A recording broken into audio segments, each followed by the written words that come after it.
بسم اللہ الرحمن الرحیم۔ اللہم صلی علی سیدنا و مولانا محمد وعلی آلہ وصحبہ وبارک وسلم۔ السلام علیکم ورحمۃ اللہ وبرکاتہ۔ سامعین محترم، قرآن مجید کی شان، عظمت، کمال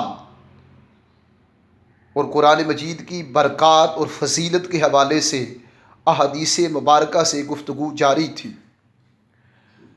قرآن مجید کی عظمت اتنی کہ جہاں قرآن پڑھا جائے وہاں فرشتوں کا نزول ہو جاتا ہے، جہاں قرآن پڑھا جاتا ہے وہاں رحمت ربانی نازل ہوتی ہے، جہاں قرآن پڑھا جاتا ہے وہ جگہ قیامت والے دن گواہی دے گی کہ باری تعالیٰ یہ میرے اوپر بیٹھ کے تیرا کلام پڑھتا تھا۔ ارے جو قرآن پڑھتا ہے اس پہ خدا کا فضل ہوتا ہے، جو قرآن مجید کی تلاوت کرتا ہے وہ صحبت خدا میں ہوتا ہے، جو قرآن مجید کی تلاوت ٹھہر ٹھہر کر اور ترجمے کے ساتھ کرتا ہے اور غور و فکر سے کرتا ہے، تدبر سے کرتا ہے، تعقل سے کرتا ہے، تفکر سے کرتا ہے، اللہ پاک اس کے باطن کو پاکیزگی عطا کر دیتے ہیں۔ جو قرآن پڑھتا ہے اسے نور باطن نصیب ہو جاتا ہے، جو قرآن پڑھتا ہے اسے نور قلب نصیب ہوتا ہے، جو قرآن پڑھتا ہے اسے نور ذہن عطا کر دیا جاتا ہے، جو قرآن پڑھتا ہے اسے نور فکر عطا کی جاتی ہے، جو قرآن پڑھتا ہے اسے نور کردار عطا کیا جاتا ہے، جو قرآن پڑھتا ہے اسے نور سیرت عطا کی جاتی ہے، جو قرآن پڑھتا ہے اس کے من کو انوار نصیب ہوتے ہیں، جو قرآن پڑھتا ہے اسے تجلیات نصیب ہوتی ہیں، جو قرآن پڑھتا ہے اس پر ملائکہ سایہ فگر ہو جاتے ہیں، پروں کے ساتھ، انوار کے ساتھ، تجلیات کے ساتھ، برکات کے ساتھ۔ آئیں قرآن مجید کی اتنی شان کہ حدیث پاک میں حضرت عن عثمان بن عفان قال رسول اللہ صلی اللہ علیہ وآلہ وسلم خیرکم من تعلم القرآن وعلمہ، فرمایا کہ تم میں سے بہترین شخص وہ ہے جو خود قرآن سیکھے اور دوسروں کو قرآن سکھائے۔ تاجدار کائنات نے اپنی زبان مبارک سے ساری کائنات انسانی میں سے سب سے بہترین دا بیسٹ مین اسے قرار دیا ہے جو قرآن خود سیکھے اور دوسروں کو قرآن سکھائے۔ اب جو دوسروں کو قرآن ناظرہ پڑھا رہا ہے، اوپر سے دیکھ کے پڑھاتا ہے، سمجھاتا ہے، کچھ عورتیں بھی پڑھاتی ہیں قرآن بچوں کو، اندازہ کر لیں کہ یہ ان کے لیے صدقہ جاریہ بن جاتا ہے، یہ ان کے لیے صدقہ جاریہ بن جاتا ہے۔ آئیں فیضان سنت ایک کتاب ہے، اس کے اندر ایک حدیث لکھی ہے۔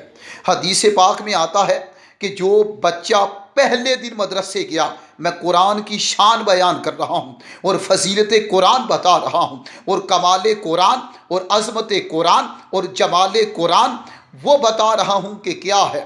آئیں فضیلت قرآن اور شان قرآن اور عظمت قرآن کو اور شان و تمکنت قرآن کو سمجھنے کی کوشش کریں۔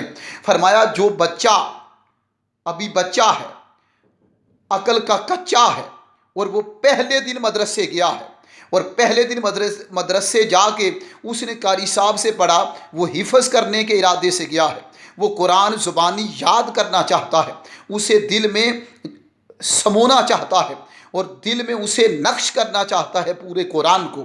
اس ارادے سے وہ مدرسے میں داخل ہوا، والدین نے بچے کو مدرسے میں داخل کر دیا۔ تو جب داخل کیا تو حدیث پاک میں آتا ہے پہلے دن کا بچہ، اب وہ ایک دن میں کتنا پڑھے گا؟ قاری صاحب نے اسے پڑھایا اعوذ باللہ من الشیطان الرجیم، اس نے بھی پڑھا اعوذ باللہ من الشیطان الرجیم۔ قاری صاحب نے فرمایا بسم اللہ الرحمن الرحیم، بچے نے بھی آگے کہا بسم اللہ الرحمن الرحیم، پھر اس کے آگے الف با تا ثا جیم ہا خا دال زال را زا، یہ نورانی قاعدہ چل پڑا۔ ایک دن میں اس نے ایک پیج پڑھا، حدیث پاک میں آتا ہے کہ اس بچے کو کیا کریں، قبرستان لے جائیں اور قبرستان کے ایک طرف سے داخل کریں اور دوسرے رستے سے خارج کر دیں۔ وہ قبرستان کے اندر جب اس بچے کے پاؤں لگیں گے اور وہ بچہ جب قبرستان سے ایک راستے سے گزرے گا اور قبرستان کے دوسرے راستے سے باہر آ جائے گا، حدیث پاک میں آتا ہے کہ اللہ پاک اس بچے کے قدموں کی برکت سے 40 دن کے لیے مردوں سے عذاب اٹھا لیتا ہے۔ سبحان اللہ، اللہ اکبر کبیرہ و ذکر اللہ کثیرہ، الحمدللہ کثیرہ۔ آپ اندازہ کر لیں کہ عظمت قرآن کیا ہے۔ یہ وہ بچہ جس نے ایک پیج پڑھا، ارے سلام پیش کرتا ہوں ان حفاظ کو جن کے من اور سینے اور دل میں پورا قرآن ہے۔ جب وہ قبرستان سے گزریں گے تو آپ اندازہ کر لیں کہ حافظ قرآن کی شان کا عالم کیا ہوگا۔ ایک عام بچہ گزرے جو پہلے دن مدرسے گیا ہے، ایک پیج پڑھا ہے نورانی قاعدے کا، وہ گزرے تو فرمایا 40 دن کے لیے مردوں سے عذاب اٹھا لیتا ہوں۔ اور جو پورا قرآن جس نے پڑھا ہو اور حافظ قرآن ہو اور وہ گزرے تو اندازہ کر لیں کہ اس کی شان کا عالم کیا ہوگا۔ لہذا فضیلت قرآن بڑی بات ہے، ہمیں اپنے بچوں کو قرآن کی تعلیم دینی چاہیے۔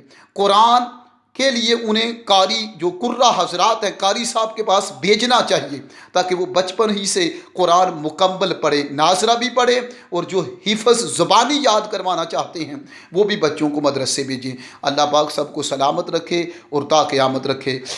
السلام علیکم ورحمۃ اللہ وبرکاتہ۔